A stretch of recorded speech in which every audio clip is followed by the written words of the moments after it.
একসময় এক ছোট্ট গ্রামে এক মেয়ে বাস করত। তার নাম ছিল আয়শা। আয়শা ছিল খুবই নম্র এবং ধার্মিক মেয়ে। সে সব সময় আল্লাহর পথে চলার চেষ্টা করত এবং মানুষের সাহায্যে নিজেকে নিয়োজিত রাখত। তবে গ্রামের কিছু মানুষ আয়েশার ধৈর্য ও ধার্মিকতা নিয়ে কটাক্ষ করত, কারণ সে সব সময় বোরকা পরিধান করত। গ্রামের মেয়েরা বলতো, তুই তো এত সুন্দর, কিন্তু সব সময় এই বোরকায় নিজেকে ঢেকে রাখিস। তুই কি জানিস তোর সৌন্দর্য অন্যরা দেখতে চায়? আয়েশা মৃদু হেসে জবাব দিত, আমার সৌন্দর্য আল্লাহর জন্য এবং যাদের দেখা হালাল তাদের জন্য। বোরকা আমার আত্মমর্যাদা ও নিরাপত্তার প্রতীক।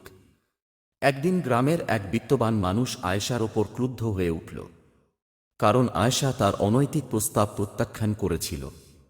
সেই মানুষটি গ্রামের সবাইকে ভুল বোঝালো যে আয়েশা অহংকারী এবং তার বোরকা শুধু লোক দেখানোর জন্য। গ্রামের মানুষ এই মিথ্যে কথায় বিশ্বাস করতে শুরু করল এবং আয়েশার প্রতি খারাপ আচরণ করতে লাগল। তবে আয়েশা আল্লাহর উপর ভরসা রাখল এবং ধৈর্য ধরে সবকিছু সহ্য করল। একদিন গ্রামের মসজিদের ইমাম একটি গুরুত্বপূর্ণ বক্তব্য দিলেন। তিনি বললেন, আমাদের সমাজে সত্য ও মিথ্যার মধ্যে পার্থক্য বুঝতে হবে। কেউ যদি আল্লাহর পথে চলে তাকে ছোট করে দেখা আমাদের উচিত নয়।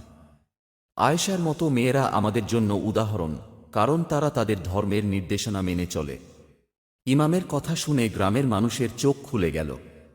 তারা বুঝতে পারল তারা ভুল করেছে। সবাই আয়েশার কাছে ক্ষমা চাইল। আয়েশা বলল, আমি আপনাদের জন্যই দোয়া করি যাতে আপনারা আল্লাহর পথ ধরে চলতে পারেন। বোরকা শুধু পোশাক নয়, এটি আল্লাহর পথে চলার একটি প্রতীক। এটি আমাকে আমার আত্মমর্যাদা ও সুরক্ষার অনুভূতি দেয়। সেই দিন থেকে গ্রামের সবাই আয়েশাকে সম্মান করতে শুরু করল এবং অনেক মেয়েই তার উদাহরণ দেখে বোরকা পরতে শুরু করল। আয়েশার ধৈর্য ও দৃঢ় বিশ্বাসের কারণে পুরো গ্রাম আল্লাহর পথে ফিরে এলো। শিক্ষণীয় গল্পটি আমাদের শেখায় যে ধৈর্য, বিশ্বাস এবং আল্লাহর পথে অটল থাকার ফল সবসময় কল্যাণকর হয়। আল্লাহর সন্তুষ্টির জন্য নিজের জীবন পরিচালনা করলে মানুষ শেষ পর্যন্ত সম্মানিত হয়।